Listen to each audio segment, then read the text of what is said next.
Alright, hello guys, how's it going? In today's video, we're going to be talking about multiple upcoming snowstorms that are possible for the eastern seaboard. We're going to be talking a little bit more about that cold in the east and how long it could last, and as well as the overall pattern and other things that are going to be happening over the next 10 or so days.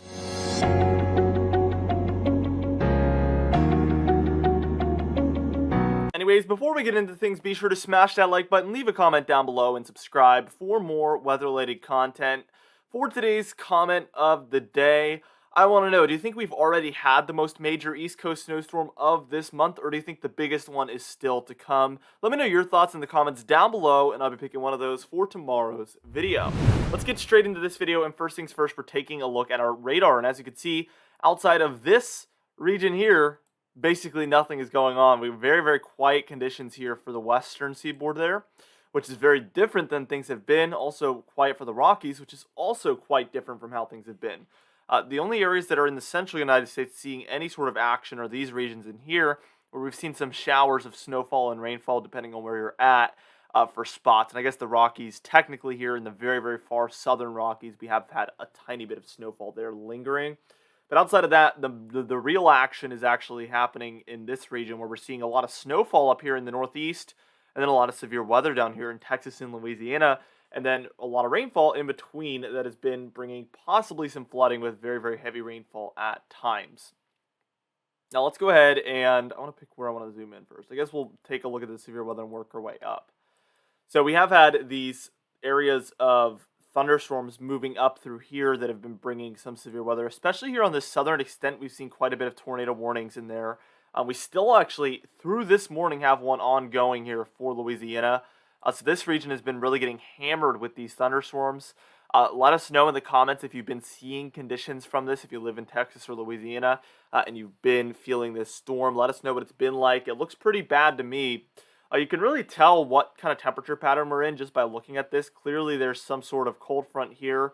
We see a lot of warmth heading in from the Gulf here because you can just follow the precipitation and see where the air is moving from. If you have air moving from the south here into the Gulf Coast that is, from the Gulf of Mexico, it's safe to assume that that is very warm air.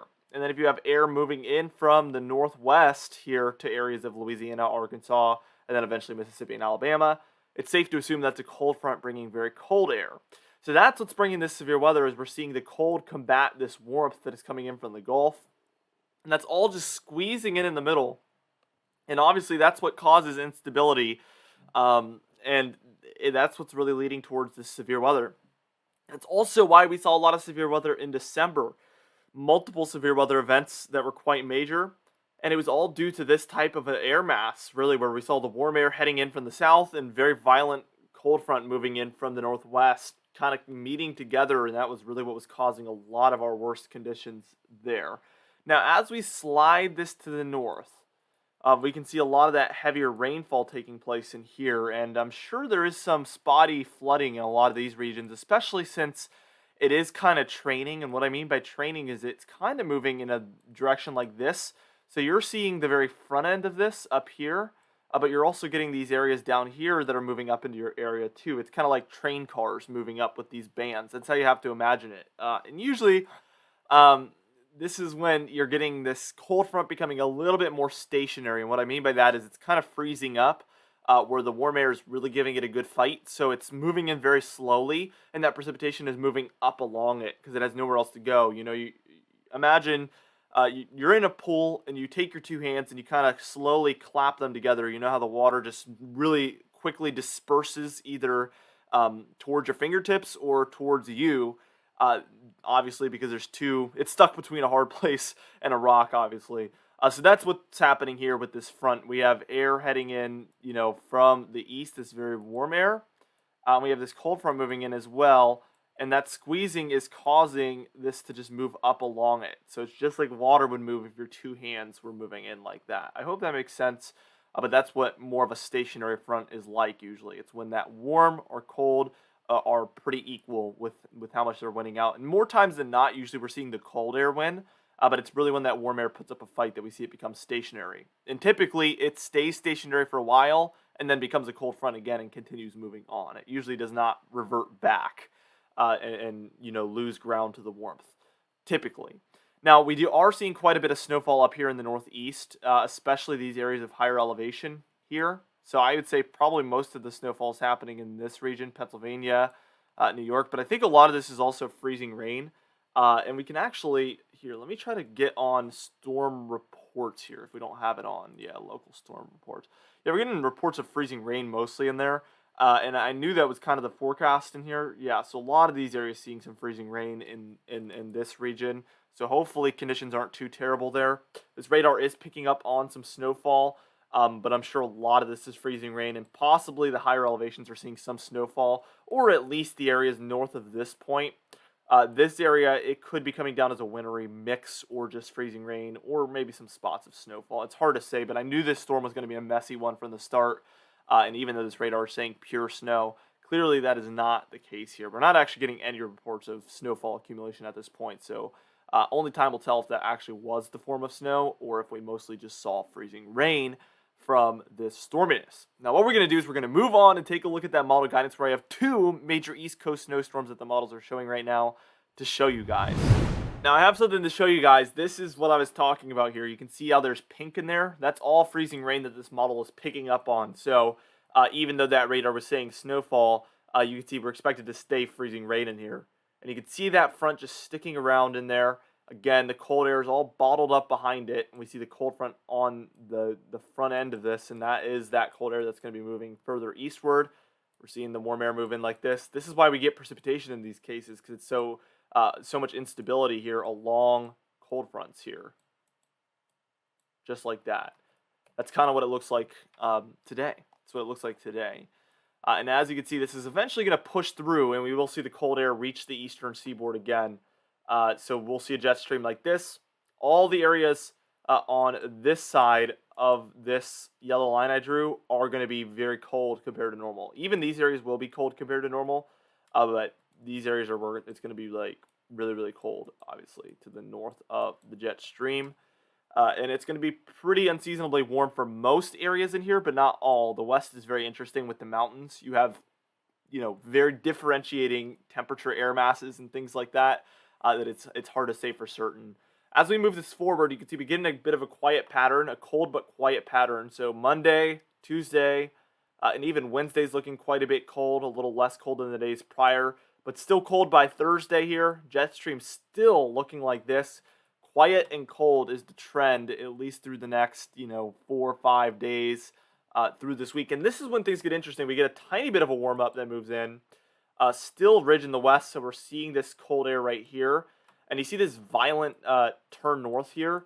That usually is indicative of a snowstorm being along it. Typically, when you see a jet stream doing a kink like that, typically that is what you'd be seeing. And this model does show a strong 997 millibar inland storm here taking place, which is very interesting. But this eventually transfers. So we see a lot of snowfall take place in these regions, and then it transfers to the eastern seaboard.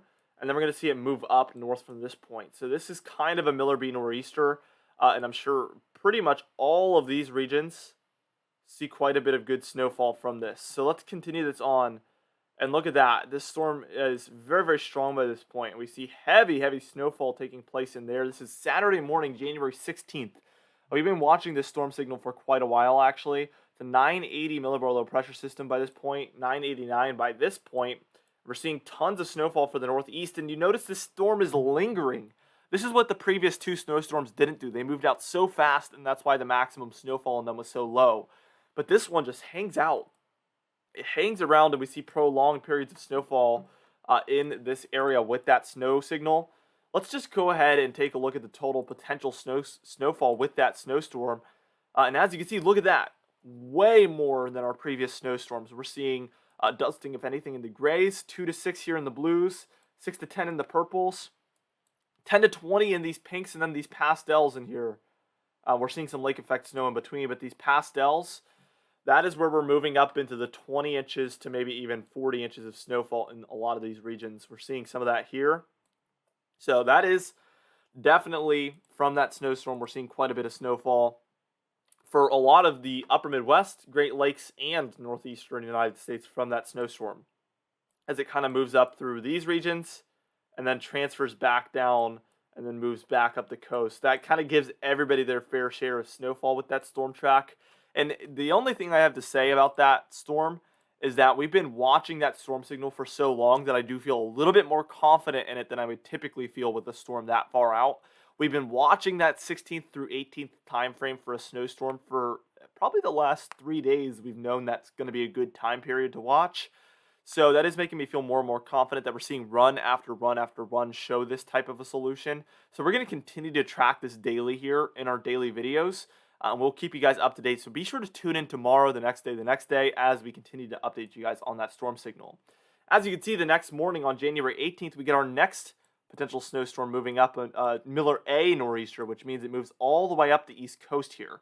It starts out here in the Gulf, and it moves all the way up, which gives the mid-Atlantic and southeast chances at snowfall typically. And we can see this one moves up the coast too, but this is our last frame, but we have a 979 millibar low pressure system there. Huge nor'easter bringing heavy snowfall to the same exact spots, but that's where we end this model run. So the one takeaway to really watch for is we know through the 16th through the 18th, we're going to be potentially taking a look at a big snowstorm. So we're going to be watching that time period. It's probably like a 60% chance of happening at this point. So it's a little better than none, but, you know, not too great either.